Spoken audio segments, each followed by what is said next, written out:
ngapain sekolah tinggi-tinggi kalau sudah tuanya jadi tukang korupsi? Perkenalkan Bapak Ibu sekalian, saya Rudianto Fejal Anwar. Saya bekerja sebagai Apip di Inspektorat Daerah Kabupaten Subang. Izin Pak Inspektur yang saya hormati, Bapak, para Ibu Kepala Perangkat Daerah, para Dalnis, para Ilban, para auditor, P2 dan rekan-rekan yang saya cintai dan saya banggakan. Pertama-tama marilah kita panjatkan puji dan syukur kehadirat Allah Subhanahu wa Ta'ala bahwa pada kesempatan yang bahagia ini kita dapat berkumpul di sini dalam acara rapat koordinasi pengawasan, sosialisasi, pengendalian gratifikasi dan peringatan Hak Dunia tahun 2020. Sepintas kita melihat Bapak Ibu sekalian bahwa negara kita ini adalah negara yang sangat kaya raya, kaya akan sumber daya alamnya, kaya akan sumber daya manusianya, kaya akan budayanya, suku bangsanya. Tapi mengapa negara kita masih dikategorikan sebagai negara berkembang? Salah satu faktor penyebabnya itu adalah korupsi. Kita ketahui juga korupsi merupakan suatu kejahatan yang sangat luar biasa. Sudah merambah ke berbagai bidang, bahkan berdampak pada berbagai level manajemen. Semisal kasus yang terjadi kemarin di level pusat, Kementerian KKP, menterinya kena OTT. Di level menengahnya, kepala daerah yang di Cimahi kena OTT. Bahkan kalau dilihat ke level paling bawah, masih adanya oknum-oknum kepala desa yang dijerat ke meja hijau karena penyebab korupsi sendiri. Yang pertama yaitu ada greed atau keserakahan, punya harta segunung, ingin harta-harta yang lain. Itu terkait dengan keserakahan yang ada dalam diri seorang koruptor. Yang kedua yaitu adanya opportunities, yaitu kesempatan. Yang masih lemahnya sistem pengendalian intern di organisasi tersebut, atau masih lemahnya pengawasan yang dilakukan oleh aparat pengawas. Itu terkait dengan kesempatan. Yang ketiga adalah needs, yaitu kebutuhan. Ini berkaitan dengan kebutuhan dari seseorang yang paling mendasar dan harus segera dipenuhi. Karena hal ini jika tidak terpenuhi maka akan berdampak buruk bagi seseorang tersebut. Nah, yang keempat yaitu expose, yaitu pengungkapan. Sebagai contoh seperti pengungkapan ini, korupsi aja dulu deh. Nanti juga kalau ketangkap atau diperkarakan, keuntungan kita lebih besar. Ini ada 30 delik dalam Undang-Undang Nomor 31 Tahun 99 juga Undang-Undang Nomor 20 Tahun 2001 ada 30 delik tindak pidana korupsi yang dirumuskan dari 13 pasal. Next, Anto. Nah, dari ke-30 delik tindak pidana korupsi tersebut dikelompokkan menjadi 7 kelompok. Yang pertama yaitu kerugian keuangan negara. Jadi penyelenggara negara melakukan penyelewengan sehingga merugikan keuangan negara. Sebagai contoh kecil ini terjadi sebagai ASN, kita difasilitasi oleh negara, dikasih mobil atau kendaraan. Nah, itu mobil tersebut dibuat untuk dipakai untuk keperluan pribadi. Nah, ini termasuk ke dalam delik ini, Bapak Ibu. Jadi hati-hati, hal kecil apapun ini udah masuk ke Undang-Undang Tipikor yang ini.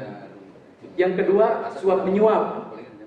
Nah, di sini kalau istilah di KPK ada bahasa tindak pidana korupsi yang mesra. Nah, di sini ada kesepakatan dulu antara si pemberi suap dan si pemberi suap, yaitu dengan menjanjikan atau memberikan sesuatu kepada penyelenggara atau pejabat negara agar pejabat negara tersebut berbuat atau tidak berbuat sesuatu dari si penyuap tersebut, yaitu dengan suap menyuap. Yang ketiga yaitu penggelapan dalam jabatan.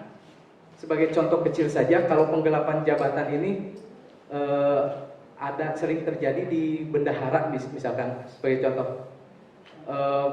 Bedanya sama pencurian, kalau pencurian barangnya masih belum ada di tangan si pemegangnya, si pencuri tersebut, jadi dia harus memperolehnya dengan cara kejahatan. Nah, kalau penggelapan, barang tersebut udah ada dari tangan si penggelap, dia memperolehnya hanya tinggal menggelapkan atau memanipulasi data-data yang ada, dan seperti itu. Yang keempat yaitu pemerasan. yaitu dengan memaksa seseorang untuk melakukan sesuatu atau membayar. Ini terkait dengan pejabat atau penyelenggara negara, yaitu memaksa seseorang untuk melakukan atau memberikan sesuatu kepada pejabat negara agar dia melaksanakan kehendak yang diinginkan oleh si pemeras tersebut. Yang kelima yaitu perbuatan curang. Ini terjadi di dalam proses pengadaan atau penyerahan berita acara hasil pekerjaan. Nah, di sini para pemborong melakukan perbuatan-perbuatan curang sehingga merugikan keuangan negara. Sebagai contoh, dia melakukan volume pekerjaan yang dikurangi atau dan lain sebagainya. Nah, yang keenam yaitu benturan kepentingan dalam pengadaan. Ini kalau istilah sekarang disebut COI, yaitu conflict of interest. Ini berkaitan dengan pejabat negara atau penyelenggara negara yang secara langsung atau tidak langsung ikut serta dalam proses pengadaan barang dan jasa. Nah, di sini disinyalir kalau ada pejabat negara atau penyelenggara negara yang ikut sertakan atau dia ikut langsung secara tidak langsung dalam penyelenggaraan negara, disinyalir dia ada unsur kepentingan. Walaupun itu sudah dilaksanakan tender atau apapun, ini dimungkinkan bahwa yang akan dapat tender itu adalah yang ada berhubungan berkaitan dengan benturan kepentingan tersebut. Kalau di dalam gratifikasi itu tidak ada niat jahat, makanya disebut suap yang tertunda. Jadi gimana ya, untuk mengambil hatinya atau gimana lah kalau bahasa itunya. Nah, yang ketiga yaitu uang pelicin. Sejumlah pemberian biasanya dalam bentuk uang ini untuk memulai atau mengamankan, mempercepat akses terjadinya suatu layanan. Ini biasanya disebut juga uang poles, uang semir. Biasanya ini terjadi di dinas, ada oknum-oknum dinas kependudukan atau layanan paspor ini untuk memudahkan. Ada uang pelicinnya. Nah, yang keempat yaitu pemerasan, yaitu tindakan dengan maksud mengunggulkan diri sendiri atau orang lain secara melawan hukum atau dengan menyalahgunakan kekuasaannya memaksa seseorang untuk memberikan sesuatu yang seperti yang sudah saya jelaskan tadi. Nah, yang terakhir yaitu suap, yaitu merupakan pemberian atau janji memberikan sesuatu baik uang atau barang yang dilakukan oleh korporasi swasta kepada pejabat negara atau pemerintah agar dia melakukan sesuatu yang seharusnya tidak dilakukan. Jadi seperti yang saya jelaskan tadi, di sini ada mensreanya, ada niat jahatnya antara si pemberi suap dan yang diberi suap. Adalah bertindak secara konsisten antara apa yang dikatakan dengan tingkah laku sesuai nilai-nilai yang dianut. Nah, dalam buku nilai-nilai anti korupsi yang diluncurkan oleh KPK ada 9 nilai-nilai anti korupsi. Yang pertama yaitu jujur. Jujur yaitu berarti lurus, mengatakan dengan sebenarnya. Disiplin yaitu berkaitan dengan tanggung jawab, disiplin akan waktu, disiplin terhadap pekerjaannya dan lain sebagainya. Kalau tanggung jawab yaitu berani menanggung sesuatu apabila di kemudian hari diperkarakan atau dipidanakan. Jadi dia berani bertanggung jawab. Yang ketiga, yang keempat yaitu adil. Adil berarti proporsional, tidak belah sebelah, memberikan sesuatu sesuai porsinya secara proporsional. Yang kelima yaitu berani mengatakan kebenaran, berani jujur, berani disiplin, berani tanggung jawab. Yang keenam yaitu peduli.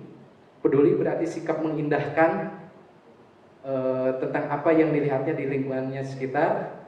Kerja keras yaitu sikap yang pantang menyerah, mandiri, tidak bergantung pada orang lain, dan sederhana yaitu sikap bersahaja dan tidak berlebih-lebihan.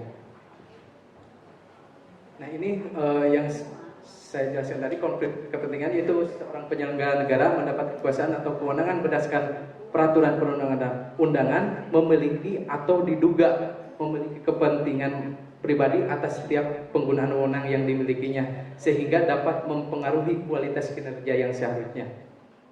Sosialisasi anti korupsi ini diharapkan dapat meningkatkan pemahaman Bapak Ibu sekalian bahwa korupsi itu seperti apa, sehingga kita dapat menerapkannya dalam keseharian kita sebagai ASN, dan mudah-mudahan kita semua tidak ada terjadi lagi apa-apalah misalkan di Subang, tidak ada lagi kasus korupsi. Demikian yang saya sampaikan, mohon maaf atas segala kekurangan. Wabillahi taufiq wal hidayah. Wassalamualaikum warahmatullahi wabarakatuh.